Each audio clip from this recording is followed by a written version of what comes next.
ఈ రోజే డౌన్లోడ్ చేయండి. మీ ఫేవరెట్ షోస్ చూడండి. మన ఇంట్లో చేతికందే రిమోట్ తీసుకుని టీవీ ఆఫ్ చేసినంత మాత్రాన పరువు నిలబడుతుందా అమ్మి?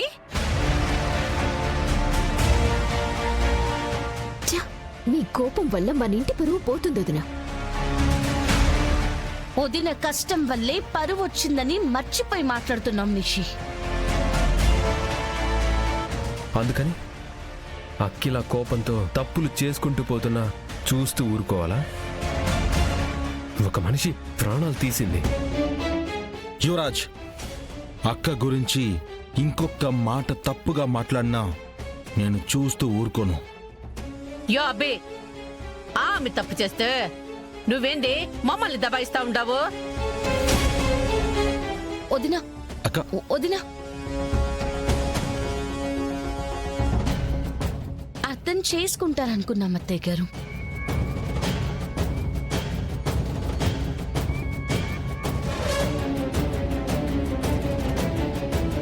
చిచి, మనిషిని హింసించి ఆనందపడే మీరు వాళ్ళని అర్థం చేసుకుంటారనుకోవడం నా తప్పు.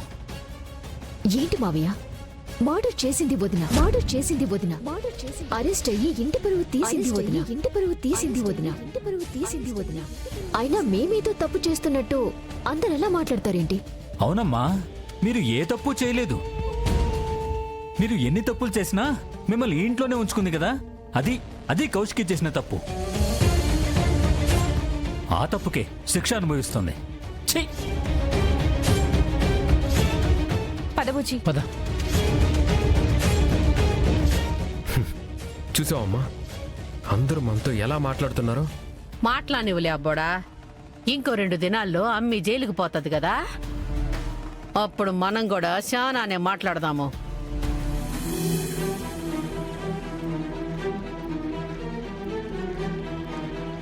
ఏంటొదినా, నిషి వాళ్ళన్న మాటలకి బాధపడుతున్నారా?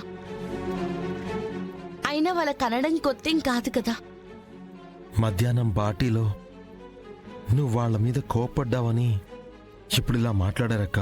నేను ఆలోచిస్తుంది, బాధపడుతుంది దాని గురించి కాదు కేదార్.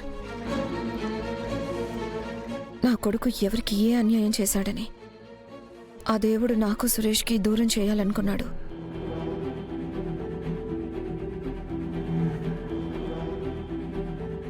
సురేష్ ఏ తప్పు చేశాడని మర్డర్ కేసులో జైలుకు వెళ్ళబోయాడు. ఇప్పుడు నేనేం చేశానని నా మీద ఈ కేసు పడింది. ఆలోచిస్తుంటే ఆ భగవంతుడు నా మీద, నా కుటుంబం మీద పగపట్టినట్టు అనిపిస్తుంది. ఒకటి పోతే ఒక సమస్య. ఆ భగవంతుడికైనా మమ్మల్ని చూసి జాలి కలగడం లేదా జగదాత్రి? పోరాడడానికి కూడా రోజు రోజుకి ఓపిక నశించిపోతుంది. మీ బాధ, భయం నాకు అర్థమవుతుంది వదినా. కానీ ధైర్యంగా ఉండాల్సిన టైంలో మీరిలా డల్ అయిపోతే ఎలా చెప్పండి? పళ్ళున్న చెట్టుకే రాళ్ల దెబ్బలు అంటారు కదక్క. అలా తట్టుకోగలిగిన వాళ్ళకే ఆ భగవంతుడు కష్టాలిస్తాడు. తట్టుకోలేకపోతున్నాను కేదార్, తట్టుకుని నిలబడలేకపోతున్నాను. ధైర్యం సరిపోవడం లేదు. ఏ తప్పు దగ్గర ఆగిపోతానో, ఏ తప్పు దగ్గర మిగిలిపోతాను అని భయంగా ఉంది. అందరికీ ధైర్యం చెప్పి మీరే ఇలా అయిపోతే ఎలా వదినా? ప్లీజ్ మీరు ధైర్యంగా ఉండండి. ఉండాలనుకుని ఇంటికి వచ్చాను జగదాత్రి. నా వాళ్ళు, నా కుటుంబం ఎలా మాట్లాడారో నువ్వే చూసావు కదా. అండగా ఉండాల్సిన వాళ్ళు అబండాలు వేస్తుంటే తట్టుకొని నిలబడ్డం కష్టమే వదినా. కానీ కొన్నిసార్లు మన అనుకున్న వాళ్ళే మనల్ని ఎక్కువ బాధ పెడతారు. మన అనుకున్న వాళ్లే అవమానించి అనుమానిస్తుంటే ఆ బాధ ఎలా ఉంటుందో నాకు తెలుసక్క. కానీ వాళ్ళది కోపం మాత్రమే. అది పరిస్థితులతో పాటు మారిపోతుంది. ఆ నమ్మకంతోనే ఎంత కష్టాన్నైనా దిగమింగుకొనున్నాను కేదార్. నాకు కోపం ఎక్కువే జగదాత్రి, ఒప్పుకుంటాను. కానీ మనిషిని చంపేంత క్రూరత్వం ఉందని పిన్ని వాళ్ళు ఎలా అనుకున్నారు? వదినా, వాళ్ళు కోపంలో అన్న మాటలకి అర్థాలు వెతకడం మన మూర్ఖత్వం అవుతుంది. వదినా, మీరు వాళ్ళ మాటలు అస్సలు పట్టించుకోకండి. అయినా మాకు మావయ్య గారికి సురేష్ అన్నయ్యకి మీరే తప్పు చేయలేదని తెలుసు. ఈ చావు వెనక ఎవరో కారణం ఉన్నారక్క. అది ఎవరో కనిపెడితే ప్రాబ్లంకి సొల్యూషన్ దొరుకుతుంది. అసలు ఆ మేనేజర్ని ఎవరు చంపారో, ఎందుకు చంపారో త్వరగా తెలియాలని కోరుకోవడం తప్ప ఇంకేం చేయలేను. ఈ కేసుని జేడీకేడీ హ్యాండిల్ చేస్తున్నారని తెలిసిందే. వాళ్ళు రంగంలోకి దిగారంటే ఒక్క రోజులోనే కేసుని సాల్వ్ చేసేస్తారు. మీరు నా పక్కనున్నారు. మీరందరూ నాకు అండగా ఉండగా నాకేం కాదని నాకు నమ్మకం ఉంది. మీరు ధైర్యంగా ఉండండి వదినా. ఈ ప్రాబ్లం నుంచి కూడా మీరు బయటపడతారు. ఈ 2 రోజులు న్యూస్లో ఏ స్టేట్మెంట్ అడిగినా ఇవ్వకండక్క. మన నిజమే అందరికీ గట్టి సమాధానం అవుతుంది. సరే కేదార్, అప్పటి వరకు ఇంట్లో వాళ్ళు ఏమన్నా మీరు విని విననట్టు వదిలేయండి, కానీ పట్టించుకుని మాత్రం బాధపడకండి. సరే జగదాత్రి, మీరిద్దరూ ఉన్నారు కాబట్టి ఇన్ని రోజులు నెట్టుకుంటూ వచ్చాను. కానీ మీరే లేకపోయి ఉంటే ఏ కష్టం దగ్గర ఆగిపోయేదాన్నో నాకే తెలియదు. మీరు మరీ వదినా, మేము మీ పక్కనున్నా లేకున్నా మీరు ఇలాగే పోరాడేవారు. ఎందుకంటే అది మీకు పుట్టుకతోనే అలవాటు పడింది. మాట వరుసకి నా దగ్గర కూడా నన్ను తగ్గనివ్వవు కదా.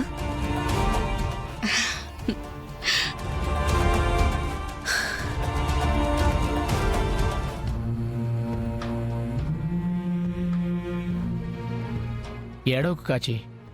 నిషి గురించి మీ పెద్దమ్మ గురించి తెలిసిందే కదా. అయినా వాళ్ళు పక్క వాళ్ళ గురించి మంచిగా మాట్లాడాలి, మంచిగా ఆలోచించాలని నువ్వెలా అనుకుంటున్నావు? కానీ అన్నీ తెలిసిన వాళ్ళే అలా మాట్లాడితే ఎలా పూచి? సర్లే, మనం ఎప్పుడు వాళ్ళ మాటలు పట్టించుకున్నాం చెప్పు.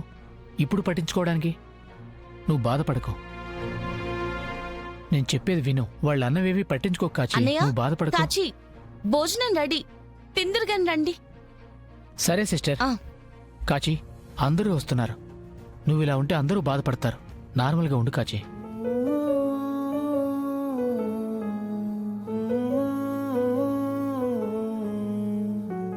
కాచి, ఏడుస్తున్నావా? ఏమైంది? ఎందుకు బాధపడుతున్నావు? నువ్వే ఒక పిల్లలు లేని గొడ్రాలివి. నీకు పిల్లల్ని పెంచడం వల్ల తెలుసు. ఏంటి, నిషి అన్నదానికి బాధపడుతున్నావా?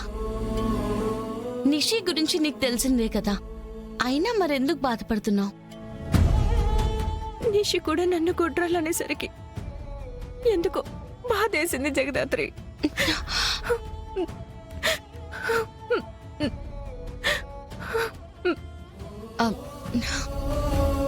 సర్లే, నువ్వు ముందు ఏడవడం ఆపు. అయినా నిషి అలా అనుండకూడదు.